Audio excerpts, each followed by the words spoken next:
हाँ, ये तो अल्लाह का शुक्र है क्योंकि बहुत देर से हम सब दुआ करते थे कि बारिश आ जाए। और इतनी गर्मी जो शायद मुझे लगता है पहले कश्मीर में कभी इतना ज़्यादा टेम्परेचर जो है हाई नहीं रहा।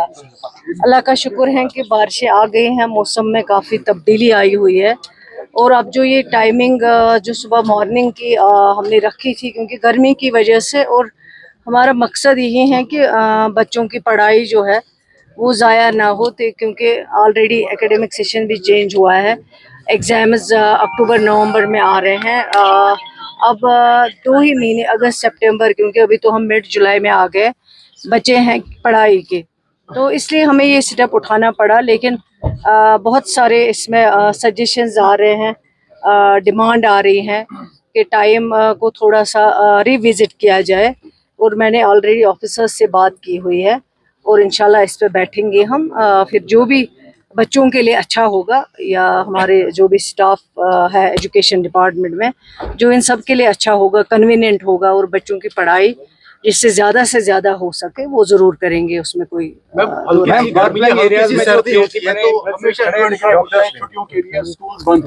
एरियाज में इंफ्रास्ट्रक्चर तो बन चुका है लेकिन डॉक्टर्स अवेलेबल नहीं है। डॉक्टर्स की कमी ये तो हमें विरासत में मिला है, क्योंकि एक साल में आप एक्सपेक्ट करेंगे जहाँ 6 साल में डॉक्टर नहीं है, जहाँ 6 साल में आपका मेडिकल असिस्टेंट नहीं है, जहाँ 10 साल में आपकी बिल्डिंग नहीं है, वो 1 या 8 महीने में ठीक नहीं हो सकता है। लेकिन मैं समझती हूँ कि उमर अब्दुल्ला साहब की सरबराही में जो सरकार बनी है, उस सरकार ने शुरू से ही यही कोशिश की है, चाहे हेल्थ सेक्टर हो, एजुकेशन सेक्टर हो या बाकी डिपार्टमेंट्स हो, उन डिपार्टमेंट्स में सुधार आ सके। और उसकी मिसाल ये मैं आपको दूंगी, जब ये सरकार बनी, जो हमारे बच्चे जिन्होंने डिग्रियां कंप्लीट की थी उनको पहले तो 309 अपॉइंटमेंट ऑर्डर्स उमर अब्दुल्ला साहब के हाथों दिए गए, ताकि ये लोग दूर दराज इलाकों में, फार फ्लंग एरियाज़ में जाके वहाँ जो है पेशेंट केयर को ठीक कर सके।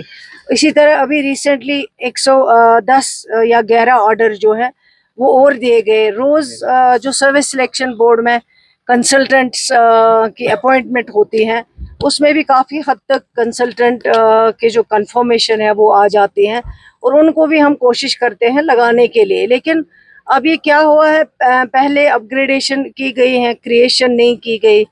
आनंद फानंद बिल्डिंगें बनाई गई, लेकिन वहाँ पे आपके पास इक्विपमेंट नहीं है, वहाँ आपके पास मेडिकल असिस्टेंट नहीं है, बाकी फैसिलिटीज़ नहीं है।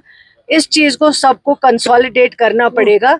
इसमें सबका हमें साथ चाहिए, सबका सपोर्ट चाहिए, आप मीडिया के भाइयों का भी, लोगों का भी। और इस सरकार की कोशिश है कि हेल्थ केयर ज़्यादा से ज़्यादा बेहतर हो सके। स्कूल बंद हो जाए तो मैम हम कब देखेंगे कि स्कूल्स ऑल वेदर ये हो जाएगा, थोड़ी फैसिलिटीज होंगी स्कूल्स में, सो दैट कि हमें शॉर्ट टर्म में जो थोड़ी सी गर्मी है, थोड़ी सी सर्दी होती है, लास्ट ईयर नवंबर में स्कूल बंद हो गए, जबकि रूटीन होता है कि मिड दिसंबर में स्कूल बंद होते हैं। तो कब ऐसे स्कूल हमें बनेंगे कि जो ऑल वेदर फिजिबल होंगे फॉर स्टूडेंट्स? आप भी कश्मीरी है ना, हम सब कश्मीरी हैं, और कश्मीर में आपको पता है कितना हार्श विंटर होता है, और इसके लिए आप स्कूलों में एसी लगा नहीं सकते। 28,000 के करीब हमारे पास स्कूल है, आप हीटिंग हर एक स्कूल में दे नहीं सकते हैं, और वो पॉसिबल नहीं है कि आप विंटर वेकेशंस को कैंसिल करके फिर बच्चों को जो है मुश्किल में डाल दे। सबसे इम्पोर्टेंट जो है वो बच्चों की हेल्थ है, उसके बाद एजुकेशन है।